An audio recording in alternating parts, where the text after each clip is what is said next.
Maître Shinoda, dans la soirée où nous avons parlé des chakras, du double, de l'aura, une question nous vient tout de suite à l'esprit. Est-ce que c'est par l'aura ou le chakra ou le double que l'être humain est en relation avec l'intelligence ou les connaissances?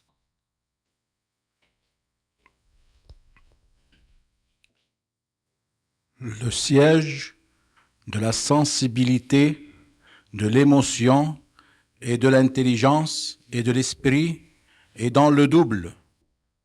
Le corps est un édifice extérieur qui s'est incrusté sur un édifice intérieur.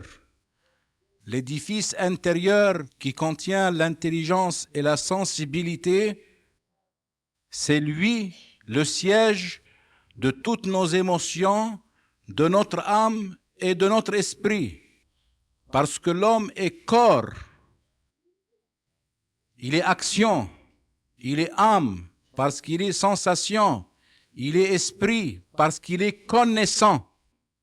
Et c'est justement la question que vous avez posée à Jean Herbert.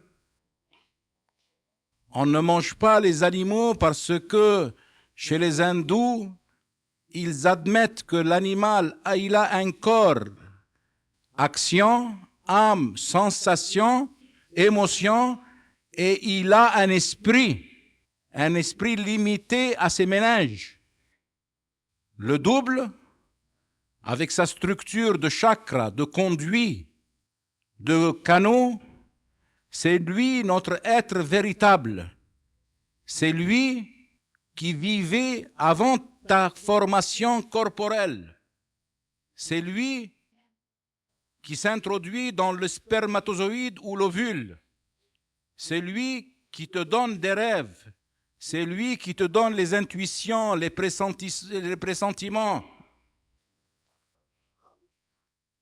Donc, le siège, je ne veux pas dire seulement intelligent, je dois dire le siège de la sensibilité de l'homme, c'est-à-dire de sa connaissance, de l'esprit, de son intuition, de son âme, c'est le double ou le corps astral, le corps électrique, le corps plasmique, le corps énergétique.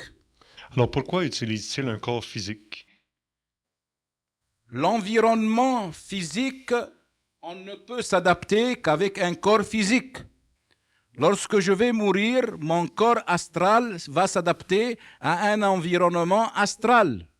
Pour que je sois à la fréquence de la matière, je dois me revêtir d'une cuirasse, d'un emballage, d'un coquillage matériel. Le matériel peut toucher le matériel. Lorsque il y aura le cataclysme du matériel, mon corps astral aura une autre octave et par conséquent un autre environnement astral. Et comme l'a dit très bien votre Québécois de grande valeur que vous devez chercher et que vous chercherez, Hubert Reeves, astrophysicien ésotérique, parce que ces jours-ci, il y a des astrophysiciens ésotériques, il y a des antivilles dans l'astral, il y a des anti-moi, il y a des anti-rivières qui lisent il y a des anti-gens qui lisent des anti-livres. Donc, s'il y a des anti, ça veut dire que il y a une vibration physique, matérielle qui correspond au corps externe, le plus externe, et il y a le plan astral qui correspond au corps astral. Lorsque je vais mourir, je ne vais rien sentir comme quand je suis né. Quand je suis né, je me suis adapté à l'environnement matériel. Lorsque je mourrai, c'est une naissance et je vais m'adapter à l'environnement astral. Et je croirai que le monde, c'est l'environnement astral et j'ignorerai qu'il y a un monde physique. Est-ce que c'est de là dont on parle lorsqu'on dit la résurrection des corps, mais sur un autre plan, un corps glorieux comme celui qu'on dit du Christ? Étant donné que vos efforts dans l'ésotérisme et les écoles d'ésotérisme au fond, comme la mienne par exemple, certainement, cherchent à réactualiser l'ésotérisme de Jésus-Christ, l'ésotérisme du christianisme primitif, nous devons donc admettre qu'il y a eu des pères de l'Église qui ont continué la tradition ésotérique et qui ont continué à dire des choses exactes dans les évangiles. Ainsi, Saint Paul, il parle du corps glorieux, il parle du corps spirituel. La résurrection du corps glorieux de Saint Paul ou spirituel, c'est la résurrection du corps astral sortant du corps physique. Saint Paul était initié. Donc, en parlant, malheureusement, l'Église, avec le temps et les occupations, et surtout vouloir faire une doctrine selon de nouvelles règles, a supprimé le double. Ça a commencé avec l'embaumement. Les pharaons embaumaient parce qu'ils connaissaient le double. Lorsque le christianisme est venu, il a supprimé l'embaumement. En supprimant l'embaumement, fatalement, ipso facto, le double a disparu. Le double ayant disparu, il ne figure plus dans les évangiles. Mais il reste l'ésotérisme initial, puisque Saint Paul nous parle de la résurrection du corps glorieux, du corps spirituel. Même s'il n'y a pas d'embaumement, le double existe, mais voyage. Le double, faites attention, lorsque nous mourons, nous sommes rattachés au double par une corde d'argent qui ressemble au cordon ombilical. Cette corde d'argent est extensible et donc tu peux voyager jusqu'en Égypte en moins qu'une fraction de seconde parce que ton double est extensible mais tu es rattaché à ton corps. Le réservoir vital de ton double continue à vitaliser ton corps physique et ton cœur bat parce que quand nous mourons, notre cœur ne s'arrête pas, c'est le cœur physique. C'est l'excroissance du chakra cardiaque. Mais le chakra cardiaque continue ses battements parce que la vie continue ses battements. La vie est flux et influx. Ce qui fait que tu peux voyager avec ton corps astral, astralement, et la corde ne se rompt pas. Tandis que si la corde se rompt, et elle ne se rompt que 4 heures après la mort. Ce qui fait que nous pouvons ressusciter physiquement un noyé, seulement le noyé, parce que le noyé n'a pas eu de blessure, il n'y a pas eu amputation, il n'y a rien de brisé en lui, il n'a eu qu'une asphyxie. Aujourd'hui, les expériences ont réussi. Dès que le noyé sort complètement mort, le cœur ne bat pas, on va près de son oreille et on appelle son double, gentiment en lui disant « Reviens ». Reviens, réintègre ton double. Quand je lui dis reviens, je parle à qui? Je parle à son moi, je ne parle pas à un esprit. Je dis reviens toi reviens, tu peux rentrer. Un quart d'heure de patience avec douceur, on voit que le noyé commence à respirer et il se réveille. Expériences qui ont été faites aux États-Unis et qui ont réussi et qui ont prouvé que la mort n'est que la séparation du corps astral avec le corps physique. Est-ce qu'avec l'électricité, on peut affecter le corps astral? Beaucoup d'expériences ont été faites et très dangereuses aussi, puisque dans le temps, Hector d'Urville, il endormait l'individu et faisait sortir son double. Et parfois, un jour, il y avait dans le temps, c'était pas comme maintenant, les statues étaient en cire. Or, la statue s'est imbibée de l'aura, des effluves du corps astral. Et un jour, il a remarqué que le type, après qu'il l'a réveillé, il avait mal à la tête, d'un mal horrible pendant 3 jours. Et puis par hasard, parce que c'est toujours le hasard qui fait des découvertes, vous le savez, il a trouvé que la statue était tombée avec la tête cassée. Il a remis la tête, le corps astral s'est remis. Évidemment, si j'emploie de l'électrochoc ou de l'électricité, je sépare le double, je dérange le double. La preuve que parfois, quand tu te réveilles le matin et ton double a voyagé toute la nuit, parce que quand tu fais des rêves, c'est les pérégrinations de ton double dans le plan astral et tu t'imagines que c'est la terre. Parce qu'encore une fois, je le répète, ce qui est en bas est comme ce qui est en haut, a dit Hermès Trismégiste. Donc et d'ailleurs Saint Matthieu l'a répété, sur terre comme aux cieux. Il a pris l'axiome de Hermès. S'il y a des villes sur le plan physique, il y a des villes dans le plan astral. Donc, ce que tu vois pendant la nuit, souvent, parce que tu as le mental, tu t'imagines que c'est sur le plan physique, ça se ressemble. Chez nous, dans les pharaons, nos textes nous disent qu'il y a des champs de blé, des champs de mûrier. Dans le plan astral, c'est la terre, mais sur une autre octave, sur une autre fréquence beaucoup plus subtile.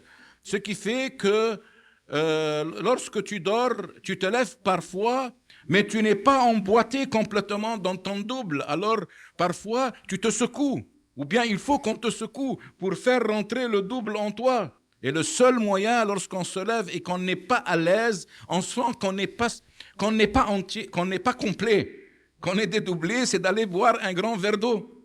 Alors ça emboîte le double. Il faut étudier les expériences qui ont été faites dernièrement sur les projections astrales et sur les dédoublements. Je reviens à la question de l'électricité. Est-ce que par l'électricité, on peut détériorer le corps astral? Détériorer, non, mais on peut séparer d'un coup le corps astral du corps physique. C'est pour cela que vous avez des personnes qui s'électrocutent en 1 minute comme la foudre. Alors en ce moment, la corde d'argent se brise et se sépare d'un coup. Mais détériorer, non. Mais le séparer, oui. On ne peut pas affecter le corps astral d'aucune façon? L'affecter, non. L'affecter, non. Lui apporter des maladies, non. L'électricité. Mais le dédoubler, oui. Complètement. Donc Je suis positif. Le corps physique est, lui, altérable, mais pas le corps astral. La destruction n'est portée que sur le corps physique.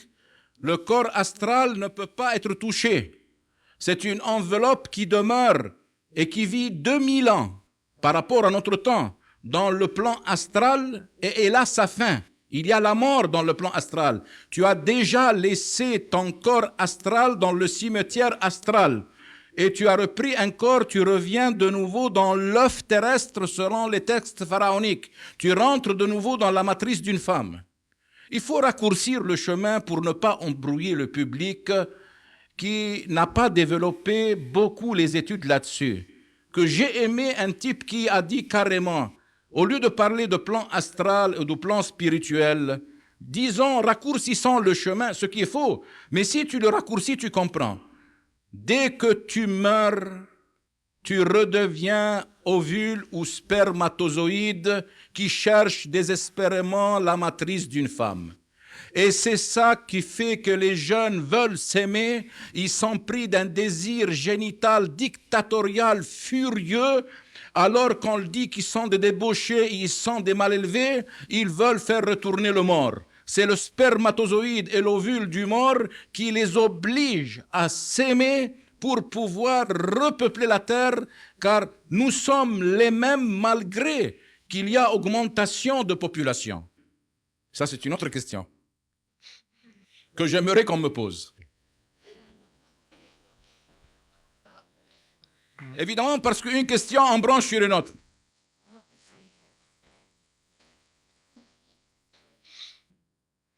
Alors la question, comment se fait-il qu'il y a de plus en plus de gens sur la Terre? Est-ce que vous saviez quelle était la population ou le recensement fait au temps d'Atlantis? Voilà une première réponse. Nous ne voyons que notre nombril. Nous voyons que nous sommes 4 milliards. Eh bien, moi, je peux vous assurer qu'avant Atlantis, nous étions 8 milliards. Et que ceux qui sont dehors ne sont pas encore rentrés.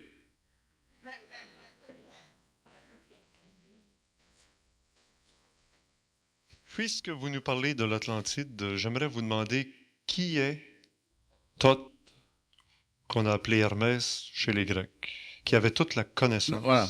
Thoth, c'est égyptien. Les Grecs l'ont appelé Hermès, lui ont donné le nom de Herme. Hermès. Thoth, c'est Herme. Les Grecs, toujours, quand ils veulent préciser un mot, ils mettent le S à la fin. Ram, il devient Ramsès. Esset, il devient Isis. Esra devient Osiris. C'est du grécisé. Donc, Thoth, c'est un des plus anciens initiés, mais il n'est pas le premier initié des sciences que nous enseignons, que vous enseignez. Hermès lui-même, ce qui est beau, nous dit, je vous donne la table, la formule de la vie gravée sur une émeraude, mais je l'ai copié d'un vieux manuscrit fait sur des palmiers et sur des peaux de gazelle et qui appartenait à 3 initiés avant moi. Seulement, il va nous dire une chose intéressante que nous trouvons dans la Bible. Il dit qu'un de ces 3 initiés, le seul nom qu'il nous donne, c'est Enoch. Et vous qui êtes intéressés aux extraterrestres, Enoch, on l'appelait le fils des dieux, et on suppose que c'est un initié venant d'une autre étoile initiée la Terre. Cette affaire que les pharaons aient pu construire les pyramides, le sphinx, les obélisques, avoir cette statue, ces statues, avoir cette peinture dont nous ne connaissons même pas le procédé et connaître le secret de l'embaumement que malgré notre technologie nous pouvons pas, ça ne peut pas venir d'un jour au lendemain. Ils ont eu des initiateurs. Supposons que ce sont les Atlantes, mais les Atlantes ont dû avoir des initiateurs. Or, il est certain qu'une autre planète mourante ait donné et transféré sa potentialité à la Terre, avec des initiés dont les 3 dont nous parle Thoth et Hermès, et dont l'un des 3 c'est Enoch. Et Enoch est très intéressant puisqu'il nous dit qu'il est monté dans un vaisseau spécial, et le plus beau, il nous donne la topographie de la sphère terrestre qu'il ne pouvait pas donner aussi exactement que si on ne monte dans un avion. Quand vous utilisez le terme initié, pouvez-vous me définir ce qu'est un initié? Initium signifie commencer, commencer à comprendre. Vous initiez les gens, ils commencent à comprendre. J'aimerais ici expliquer au public une chose très intéressante. Pourquoi le travail de Richard Glenn est difficile? Faire apprendre est la chose la plus facile au monde. L'enfant de 3 ans, tu lui dis chaise une fois, et 4 jours après, tu lui dis va chercher la chaise, il te la cherche. Apprendre est la chose la plus facile. À 7, 8 ans, 9 ans, à l'école, nous avons appris très vite. Mais faire désapprendre est très difficile. C'est ce que nous sommes en train de faire. Faire désapprendre la structure que nous avons eue dans l'enfance où nous ne pouvions pas discuter le maître. Le professeur, il avait une autorité. Or, le travail de l'ésotérisme est mal servi. Il a 3 ennemis. D'abord, il fait désapprendre. Ensuite, il n'est pas très avec la religion, mais il est avec la religion. Mais la religion ne l'aime pas, l'ésotérisme, parce que l'ésotérisme se permet de faire sortir des sources qu'ils veulent cacher. Et ensuite, la science n'admet pas l'ésotérisme, étant donné que la science refuse l'existence de l'âme. Il n'y a que matière. Donc, vous voyez, nous sommes accablés par 3 ennemis, vous et moi. Et surtout, le plus important, c'est faire désapprendre ce qu'on en a appris. Au fond, tu dis des choses à une élite intellectuelle qui existe à Québec maintenant, qui admettent de désapprendre. Mais l'homme est porté à apprendre et à se suffire, à être au chaud et en sécurité avec ce qu'il a appris et ne veut rien. Or, tu viens, toi, le débalancer. Tu l'insécures avec de nouvelles idées. On va revenir au corps astral. Au double, quand on étudie les pharaons avec les appareils ultramodernes, on se rend compte qu'ils ont conservé cette aura autour du corps pharaonique. Pouvez-vous me donner la raison pour laquelle on aurait voulu conserver ça? Pour empêcher la réincarnation. Le pharaon est un égrégore, est un ferment du peuple. S'il est pharaon, c'est qu'il est initié. Donc, il représente une connaissance. On ne perd pas un Einstein. Pour le conserver dans le peuple et conserver la civilisation pour qu'elle ne se perde pas avec des gènes, parce que le mot génie signifie gène. Puisque ces gènes existent dans le pharaon, on le conserve et qu'ils ne prennent pas un autre corps en se réincarnant. Parce que fatalement, si toi tu meurs, tu as besoin d'un corps. Voilà une chose à vous faire désapprendre. L'âme, sa fonction est de prendre corps. L'âme devient folle sans corps. L'âme veut le corps. Sri Aurobindo, quoique intellectuel, a dit une vérité. La véritable concrétisation de l'esprit, l'expérience la plus concluante se fait dans la matière. Et la 5e proposition de Thoth Hermès dans sa table d'émeraude, toute la réalisation de l'esprit se fait dans la matière. La matière, il faut qu'elle soit adorée. La matière est aussi idéale que l'esprit. Le corps est aussi idéal que l'âme. Il ne faut pas sous-estimer le corps. Après tout, c'est avec ma langue que j'arrive ce soir à vous enchanter, à communiquer avec vous. C'est avec mes mains que je peux caresser une femme et la rendre heureuse. Le sculpteur, il a employé la boue pour faire sortir Apollon ou le chef-d'œuvre. Le peintre, il se sert de coloris, de peinture, d'ingrédients pour pouvoir nous faire ces chefs-d'œuvre. La matière est nécessaire.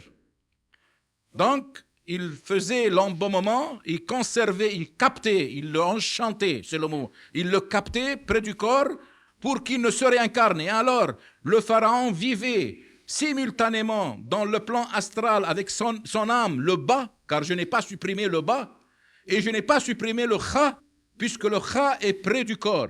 Donc, il a le kha, le corps astral, à côté du corps physique, et il a l'âme, le bas, qui est dans le plan astral. Il devient en même temps le pharaon, le chef, le guide, l'égrégore du royaume physique et du royaume céleste.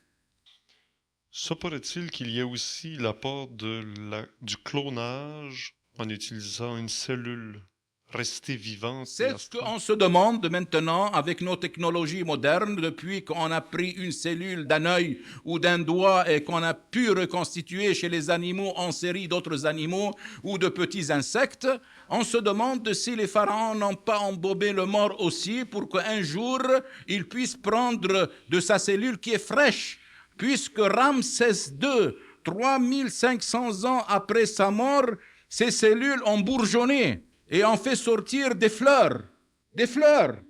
Ce qui fait qu'ils ont su conserver les cellules fraîches comme dans le vampirisme. Vous devez vous demander pourquoi il y a certains corps qu'on dit sainteté et qui n'ont pas été pourris. Parce que le corps astral n'a pas quitté le corps physique. Le corps de Yogananda jusqu'à maintenant n'a pas été corrompu parce que le corps astral, c'est un embaumement naturel. Puisque le corps astral, qui est le siège de la sensibilité et de la vie, est à côté du corps, les cellules restent fraîches. Donc, en conservant les cellules fraîches d'un corps momifié, il se peut que plus tard, ils reviennent, ces pharaons initiés, je ne sais de quelle étoile, ce n'est pas le travail de ce soir, prennent une cellule du pharaon et nous rapportent de nouveau Akhenaton ou Ramsès II. Et nous avons de nouveau Einstein parmi nous. Ils ne perdent pas un homme initié parce que le pharaon n'était pas... Je parle des pharaons divins, des rois divins, et non plus des rois guerriers. Je parle des pharaons qui étaient en même temps initiés, c'est-à-dire guérisseurs, puisque vous avez le pape que je respecte beaucoup, je le répète à haute voix et avec 1000 langues et 1000 bouches, mais ce n'est qu'un chef spirituel d'une très grande organisation philanthropique. Mais tandis que le Dalai Lama du Tibet, lui, c'est un technicien. Il connaît le secret de la vie et de la mort. De même, le pharaon, quand il sortait 2 fois dans le grand jubilé à la fenêtre et qu'il bougeait sa main, il ne bénissait pas. Le mot bénir est un vestige du magnétisme. Il magnétisait les malades et il y avait plein de guérisons. Ce qui fait que le pharaon était vénéré et estimé parce qu'il était un roi guérisseur. Ce n'était pas un simple chef spirituel organisateur. Celui qui remplace de nos jours le pharaon ou le pape, c'est le Dalai Lama du Tibet. Il faut lire vraiment ces livres qui sont très difficiles à comprendre, où il nous explique, mais d'une façon superbe, le processus de la désincarnation au moment de la mort et comment la goutte de l'immortalité qui siège dans le chakra du sacrum, elle finit par monter, sortir du Brahma chakra et on devient vivant de nouveau. Justement, ici, une question du public. Comment développer ces chakras pour arriver à l'état de samadhi? Vous devez accepter la soumission totale sous l'égide d'un maître en méditation. En Occident, c'est difficile. Mais nous avons des élèves qui viennent suivre la méditation. C'est progressif. Ce n'est pas un show. Ce n'est pas une expérience. Chaque semaine, je les mets dans des états où je réveille leur onde lunaire alpha et puis les ondes θ. Et j'apaise le stress et je les mets dans un état de vacuité mentale, car le plus grand ennemi, c'est le mental, le rationalisme qui te fatigue. Je supprime la pensée. Et une fois que la pensée est supprimée, tu as la vacuité mentale. Tu remarques que tu ne peux avoir des flashs de connaissances rapides que lorsque tu es inconscient. Lorsque tu es conscient, tu n'obtiens aucun pressentiment. C'est au moment où tu es dans le vague ou distrait que tu as un flash de connaissances et ça te frappe. Donc, il faut suivre les disciplines de Kriya Yoga et de Bhakti Yoga, qui sont les deux exercices primordiaux dans la méditation pour atteindre la vacuité mentale. Une fois que tu as atteint la vacuité mentale, les 7 chakras travaillent à l'unisson et le surmoi sort du chakra Brahma, du chakra coronal, et tu sens une félicité que tu sentiras à la mort, car la mort est une félicité, puisqu'il n'y a plus de mental. C'est le mental qui nous tue. Vous permettez que je parle un peu, Monsieur Glenn, parce qu'il y a des choses à développer intéressantes. Il y a dans l'Église chrétienne, par exemple, des études de méditation où on reste pendant des heures à méditer sur la mort. Eh bien, nous, ésotéristes pharaoniques, nous sommes contre cela. Plus tu penses mentalement, avec quoi tu vas penser à la mort? Mentalement. Plus tu penses mentalement et plus tu te fourres dans un de ces labyrinthes que tu te lèves la nuit et tu as envie de te suicider. Parce que c'est clair, tu vas mourir. On va te mettre avec tes chaussures, avec tes chaussettes, avec ton pantalon, avec ta jaquette dans un cimetière avec ton corps. Mais qu'est-ce qu'il y a plus que ça? Qu'est-ce que ça veut dire que M. Chenouda nous a dit qu'il y a survivance? Mais c'est clair et net qu'on va m'enterrer. Si tu penses avec ton mental et tu veux comprendre ta fin, ton mental va te fourvoyer et t'apporter le malheur, comme quand tu as un souci et qu'avec ton mental, tu n'écoutes que les échos de ton mental, tu te rabâches toi-même. C'est qu'il était impossible, monsieur, de connaître ta fin par le mental, comme il était impossible de connaître ton début par le mental. Essaye cette nuit de dire qui a créé le monde, tu vas dire Dieu. Puis, si tu es un peu plus intellectuel et tu te permets une petite soupape, tu vas dire, eh bien, et qui a créé Dieu? Sous la couverture, comme ça, en étant un peu gêné. Et puis tu vas dire, s'il y a quelqu'un qui a créé Dieu, il y a eu une cause. Eh bien, et qui a créé cette cause? Une série de causes. Alors tu te perds dans le mental. Ni tu peux comprendre ton début, ni tu peux connaître ta fin avec le mental. Il ne faut pas penser à la mort. Il faut mourir et sentir qu'on est né ou qu'on n'a rien senti comme quand on est né. Une question qui revient très souvent, à savoir est-ce qu'il y a un moyen d'entrer en communication avec des êtres qui sont décédés pour essayer d'apprendre encore plus avec eux? Absolument, l'écriture automatique.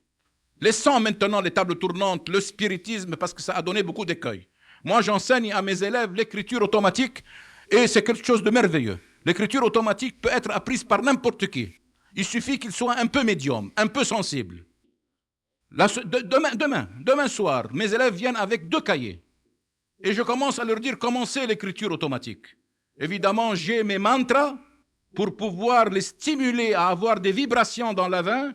L'écriture automatique vient, le décédé parle. Et nous avons eu des réponses justes, puisque l'année dernière, il y a un certain élève du cours qui est mort, alors qu'il était en très bonne santé. Et une élève était là, et il y a eu écrit, je ne vais pas dire de nom parce que ce n'est pas permis, disant Jean-Marie est sorti, le décédé lui a dit, Jean-Marie va nous rejoindre ce soir, il va mourir ce soir d'asthme. Et la demoiselle n'a rien compris de cette écriture automatique. 3 jours après, cet élève mourait.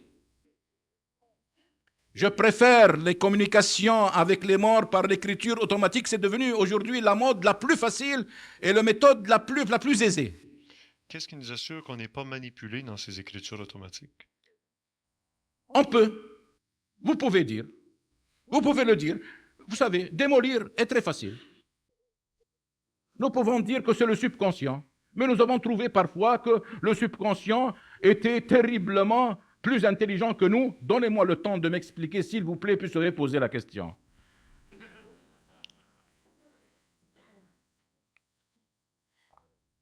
Chaque jour, elle va au travail. Un jour, elle fait une faute. Elle prend un autobus par mégarde, un autre autobus, qui l'amène dans un quartier qu'elle ne connaît pas. Mais l'autobus s'arrête devant une boutique chinoise. Cette femme, donc, a perdu son autobus. Elle doit rentrer à son heure à la maison. Elle rentre dans la boutique. Je ne sais pas pourquoi elle est émue comme ça. Elle rentre, elle trouve une boîte à musique colorée, elle l'achète, bleue. Elle arrive au comptoir, elle change d'avis.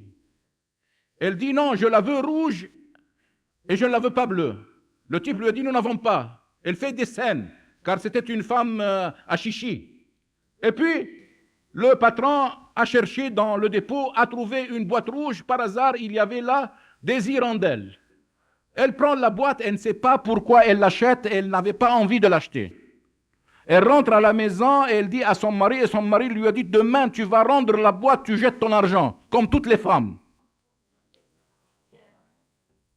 3 jours après, elle est invitée chez des amis, on dit, on va s'amuser, il y a une médium qui fait de l'écriture automatique. Et l'écriture automatique de suite écrit,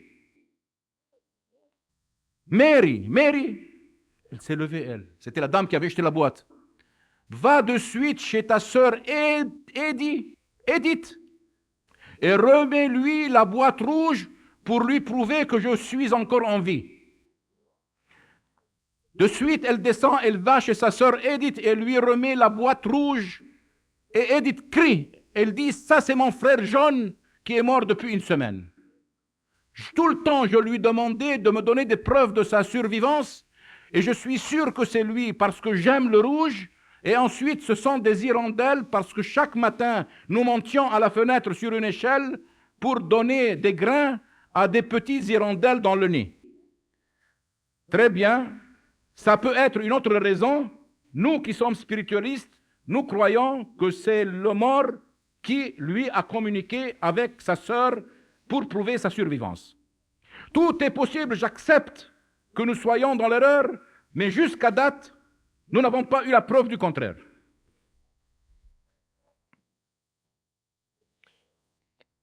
Qu'est-ce qu'on veut dire par après la mort, l'âme va aux enfers pendant 3 jours et 3 nuits? Vous savez, les Chinois, ils ont comme symbole le dragon. Et tout le monde se demandait qu'est-ce que c'est que le dragon? Un animal mythologique fabuleux. Or, en lisant bien l'ésotérisme, parce qu'il ne faut pas prendre les choses à la lettre, nous comprenons que Saint Michel, ou bien Horus chez nous, avant Saint Michel, parce que l'histoire de Saint Michel, c'est Horus. Horus sur son cheval, il frappe la terre en automne, il ouvre le dragon de la terre.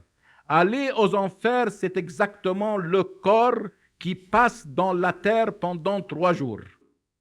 Rentrer dans les enfers, c'est le corps qui rentre dans la terre, dans le dragon de la terre, dans les enfers, dans le feu de la terre pour se transmuer. Et notre âme va au ciel, elle va dans le côté lumineux, dans le soleil. Et pourquoi 3 jours, c'est très juste. On a remarqué que le cadavre, lorsqu'il se dissolvait, le 3e jour, il y a un noyau, ultime atome, appelé chez les pharaons et chez les Hébreux le Luz, L-U-Z, qui nous a donné le mot Lucia, qui signifie lumière. C'est la dernière lumière de l'homme. Et c'est cette lumière qui se réincarne pour former le nouveau corps lorsque une femme, elle mange des aliments et elle nourrit sa matrice pour que le nouveau spermatozoïde ou l'ovule se reforme. Aller aux enfers, c'est pour le corps passé dans le feu de la terre. Je suis peut-être le seul ésotériste qui vous donnerait une réponse pareille, et toute autre réponse que j'entendrai à la télévision me ferait pouffer de rire. Que dire de ceux qui subissent la crémation? Il y a 4 méthodes pour pouvoir finir du corps qui est complètement inutile, étant donné que c'est un outillage, c'est un appareil externe. Je peux l'enterrer dans la terre et laisser la dissolution des cellules. Et d'ailleurs, les cellules ne meurent pas. Chaque cellule devient une entité vivante. Et le Luz et le royal, il continue la réincarnation. On peut jeter le corps mort dans la mer pour qu'il soit mangé par les poissons. On peut le jeter à l'air en le mettant à la montagne et peut être mangé par les poissons, et on peut l'incinérer, le brûler comme chez les hindous. Donc, kif kif bourrico, tandis que moi, je suis pharaon, fils des pharaons, je m'excuse, et je suis pour la conservation du corps. Je préfère la méthode douce et non violente, que les éléments, que les cellules, sont une à une, s'en aillent dans les éléments de la nature facilement, aisément, sans cette violence de l'incinération. Je ne suis pas pour l'incinération. Quoique, quand on incinère, on ne sent rien, étant donné que la sensibilité est dans le double. Quelqu'un qui meurt d'un accident d'automobile ou d'une motocyclette prend feu. Il vient à peine de mourir, on ne lui a pas même donné 3 jours, et puis incinération immédiate. Est-ce que c'est pire dans ces conditions? Aucun rapport.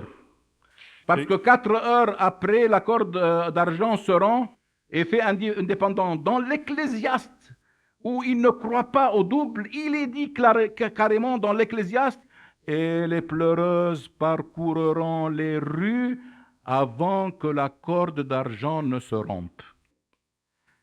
L'ésotérisme, monsieur, existe depuis le christianisme primitif, et je profite pour vous dire qu'au fond, moi, je veux restaurer le christianisme primitif, le vrai ésotérisme chrétien.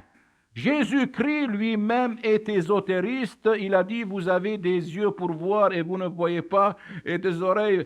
Toutes ces paroles et paraboles étaient ésotériques, mais il a dit mieux que cela. Il a accusé les docteurs de la loi en leur disant dans Saint Luc, vous les docteurs de la loi, vous possédiez la clé de la gnose, c'est-à-dire du savoir, vous ne vous êtes pas employé de cette clé pour entrer dans la vérité, et pire, vous empêchez les autres d'entrer. Or toi, Richard Grant, maintenant, tu as repris la clé et tu fais rentrer les gens. En apprenant l'ésotérisme, nous serons plus chrétiens que nous sommes maintenant.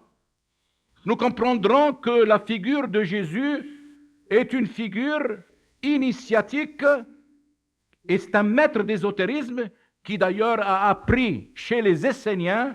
Et qui sont les Esséniens? Ce sont les Juifs qui ont quitté avec Moïse lors de l'exode d'Égypte. Donc, ils possédaient la tradition pharaonique et l'Égypte, malheureusement, je suis égyptien, je dois le dire, est le berceau de l'ésotérisme, puisque Hermès, c'est lui le fondateur des sciences hermétiques. Nous ne sommes pas contre le christianisme primitif, du tout, mais il a été déformé. Chaque père de l'Église a ajouté les surajouts. Vous savez, c'est comme une peinture chez nous. Chez nous, vous avez les catacombes et vous voyez des peintures pharaoniques et vous vous êtes demandé, c'est drôle, ces pharaons ne savaient dessiner comme profil. Vous les voyez tous en profil. Et vous dites, ils sont tellement idiots qu'ils n'ont jamais pensé faire de face.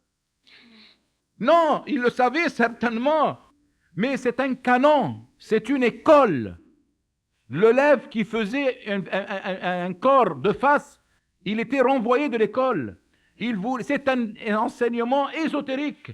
Ils veulent que le corps soit de profil pour nous montrer que le profil n'est que le visible de l'invisible. C'est-à-dire que ce plan physique n'est qu'un profil du plan visible, que ton corps n'est qu'un profil du vrai corps astral qui est en toi. Vous pourriez nous parler de l'initiation dans la Grande Pyramide? Personnellement, j'ai subi cette initiation, donc je peux parler en connaissance de cause. Il y a la chambre du roi dans la Grande Pyramide qui est bâtie sur un puits qui donne sur un puits un trou noir. Il y a des endroits sur Terre où l'on peut passer d'un plan à l'autre sans se désintégrer. Les astronautes dernièrement ont fait l'expérience dans les trous noirs de la constellation du Cygne. L'avion et les passagers ont passé dans le trou noir. Ils se sont désintégrés, ils se sont trouvés de nouveau habillés avec l'avion. Donc, il y a des trous noirs sous la Grande Pyramide qui couvrent le trapèze sous le vide sous le trapèze. C'est ça la future source d'énergie que le monde trouvera à la place du pétrole. Le vide sous le trapèze. Le vide, c'est la plénitude. Ce qui fait que sur ce trou noir, il y a une chambre. Mais attendez, donnez-moi le temps, je vous prie. Il y a des couloirs dans cette chambre. Et lorsque les Américains ces temps-ci, ont mis des encéphalogrammes sur le crâne des prêtres zen et des méditants, le graphisme obtenu est sorti des ondes alpha qui ont donné le même graphisme que l'intérieur de la grande pyramide et que l'intérieur de la cathédrale de Chartres. Donc, lorsque le méditant il fait naître ces ondes alpha, il peut passer d'une dimension à l'autre. C'est pour cela que dans la grande pyramide, dans une chambre avec le graphisme qui fait passer d'un plan à l'autre, le grand hiérophante, le mot gourou, vous l'employez trop parce que vous êtes assimilé aux hindous. Chez les Égyptiens, le synonyme de gourou, c'est le hiérophante, c'est le grand prêtre. Le grand prêtre endort le candidat pendant 3 jours. Il le dédouble, il lui fait une projection astrale. C'est facile étant donné que la chambre, technologiquement, est faite pour qu'il se dédouble.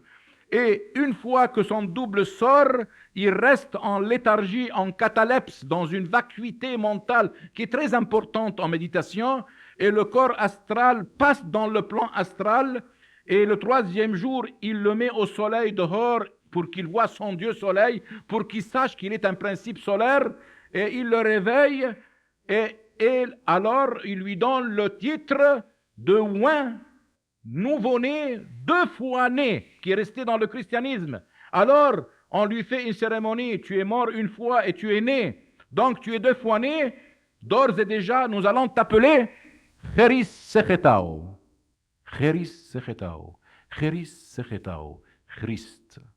Il devient Christ, il a reconnu son moi. Car le Christ signifie connaître son moi divin. Je peux aller plus loin, mais nous laisserons ça à plus tard. Si vous voulez que je parle, je parle. Nous pouvons aller plus loin avec le mot Cherisechetao.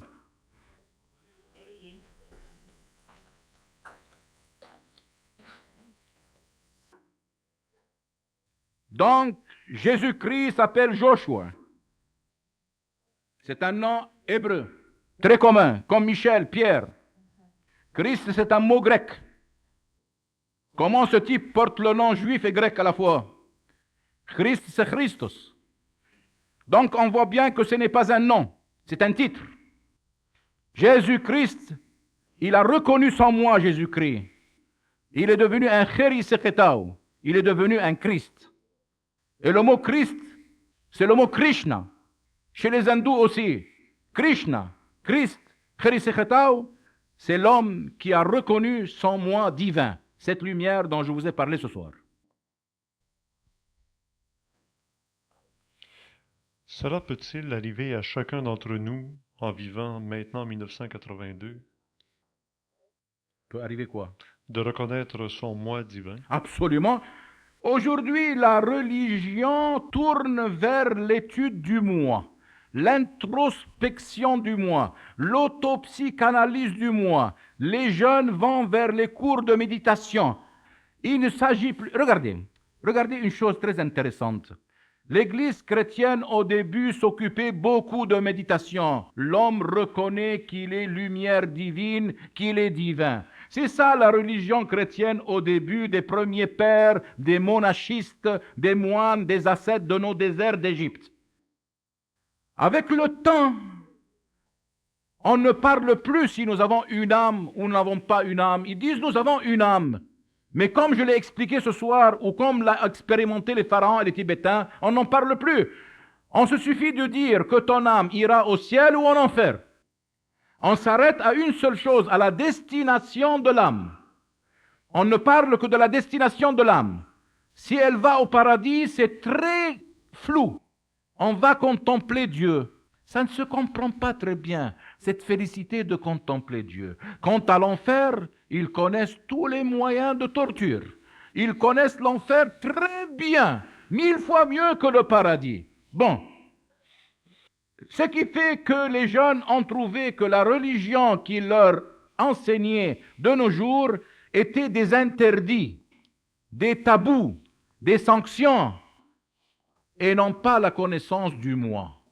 Or, le jeune de aujourd'hui, il pense autrement, il a des circonvolutions dans l'hémisphère droit qui ont poussé, comme l'a dit très bien Marilyn Ferguson, qui pendant 45 ans a étudié le cerveau humain. Les jeunes ont de nouvelles cellules qui poussent dans l'hémisphère droit.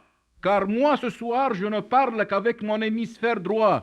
Car si je parlais avec mon hémisphère gauche, Monsieur Richard Glenn, je vous ferais des théories philosophiques superbes fausses. Un monument de philosophie fausse. L'hémisphère gauche, c'est la philosophie, mais l'hémisphère droit, c'est la spiritualité.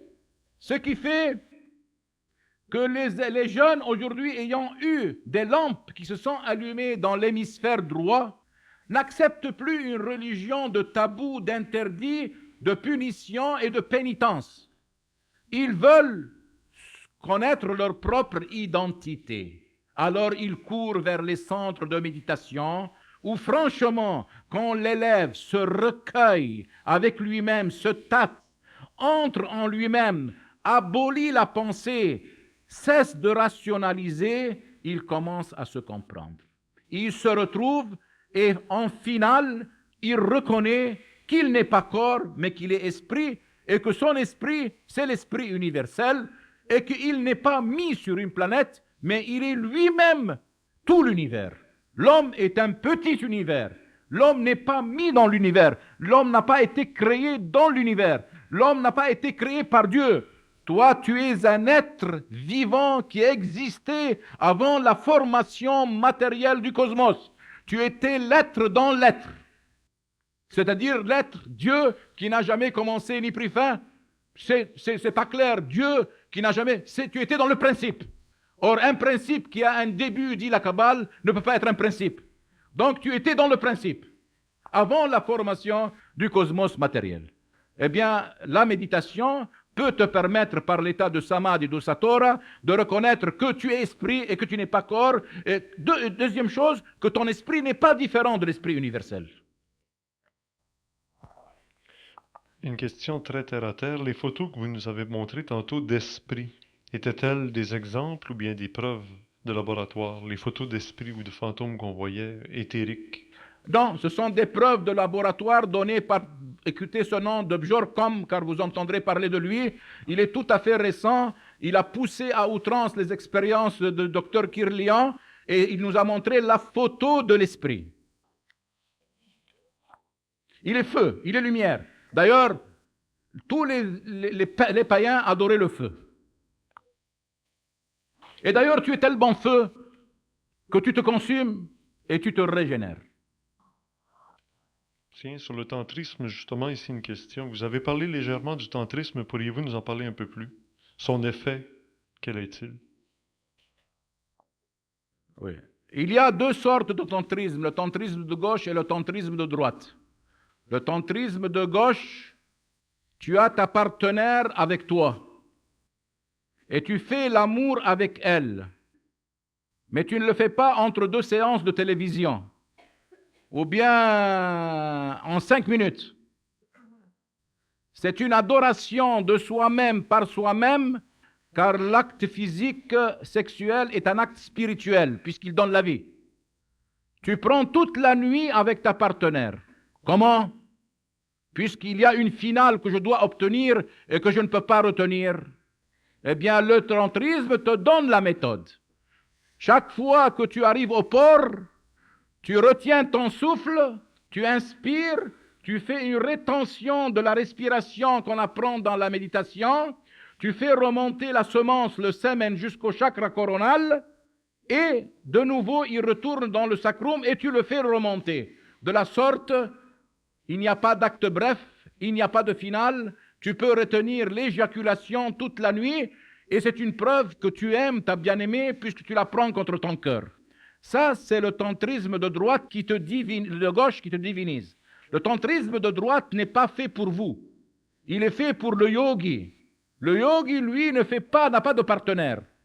Mais il se met dans des postures spéciales où il joue avec ses 7 chakras, il fait remonter la semence jusqu'au cerveau, et vous devez, une parenthèse, savoir que la semence du sexe, c'est le suc du cerveau.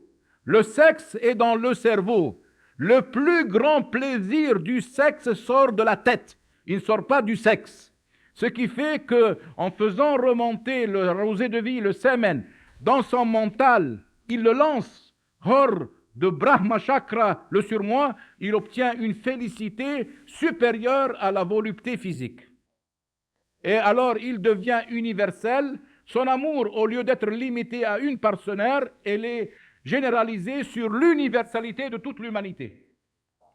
Ça reste la raison pour Écoutez, je m'excuse, c'est rapide comme explication, mais le tantrisme a beaucoup de choses à dire. Ça reste la raison pour laquelle les prêtres ou les mystiques n'ont Très pas... bien, je vous ai compris parce que je ne suis pas intelligent. Une minute. Le gourou de l'ashram peut très bien faire l'amour avec sa disciple. Les prêtres chez nous, techniciens, faisaient l'amour avec les prêtresses des temples. Puisque le tantrisme et l'acte sexuel est un acte spirituel. D'abord, il nous rend artistes, il nous rend divins, et il crée, si tu veux créer. Mais le yogi, lui, ne fait pas l'amour, c'est différent.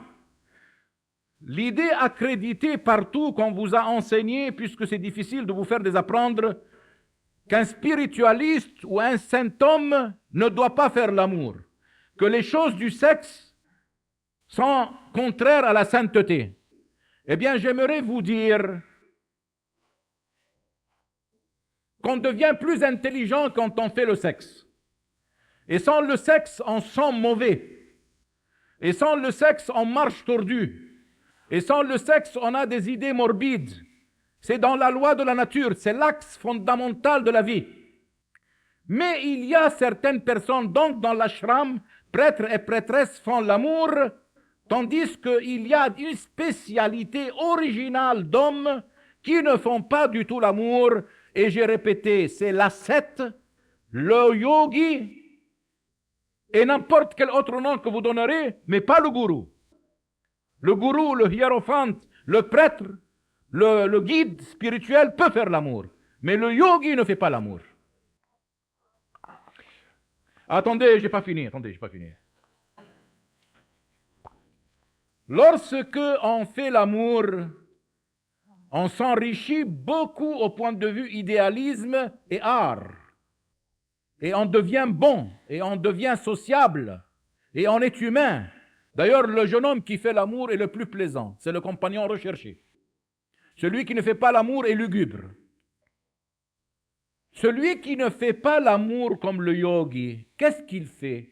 Il ne perd pas sa semence. Il capitalise son énergie cosmique. Et en capitalisant son énergie cosmique, il ne s'élève pas spirituellement. Il arrive à être plus fermant et bienfaisant aux gens. Ce qui fait que quand on ne fait pas l'amour et qu'on n'est pas yogi, comme dans les couvents, on a des aberrations, on a des hallucinations, on a des hystéries, on a des apparitions et on peut même se léviter. Nous avons le cas des deux frères Laponi, italiens, c'est héréditaire chez eux. Ils étaient impuissants de nature. Ils s'élevaient en l'air.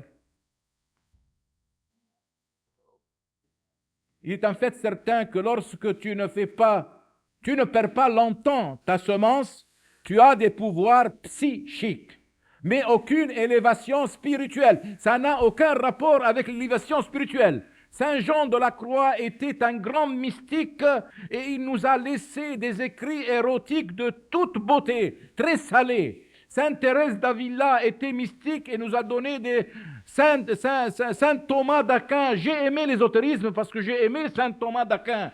J'ai aimé Saint François d'Assise. J'ai aimé les soufis hindous. J'ai aimé Sri Aurobindo qui avait Mira, sa bien-aimée, la française. J'ai aimé Akhenaton, le premier mystique qui avait 167 concubines. Donc, aucun rapport avec l'élévation spirituelle. Tout simplement, le yogi, quand il sait manipuler son semen et le capitaliser, dans ce cas, il a des pouvoirs psychiques très forts. Mais ne me parlez pas d'élévation spirituelle. Plus tu fais l'amour, plus tu es près de Dieu. Et le Coran dit, celui qui fait l'amour est aimé de Dieu, et celui qui n'aime pas l'amour offense Dieu. Et le Talmud, le livre saint des Juifs, dit que le sexe, c'est la joie des joies. Pouvez-vous bien me dire pour quelle raison, dans la plupart des religions occidentales issues du christianisme, on a fait des tabous sur le sexe, entre autres? Franchement, vous dire, je ne connais pas cette curiosité. Oui, oui, les prêtres chrétiens ont cru que l'acte sexuel était dégradant. Ils l'ont taché de souillure, malheureusement. Peut-être pour la simple raison qu'ils ont remarqué que lorsqu'il y avait une abstinence très longue, il y avait des phénomènes psychiques qu'ils ont pris pour des phénomènes sains.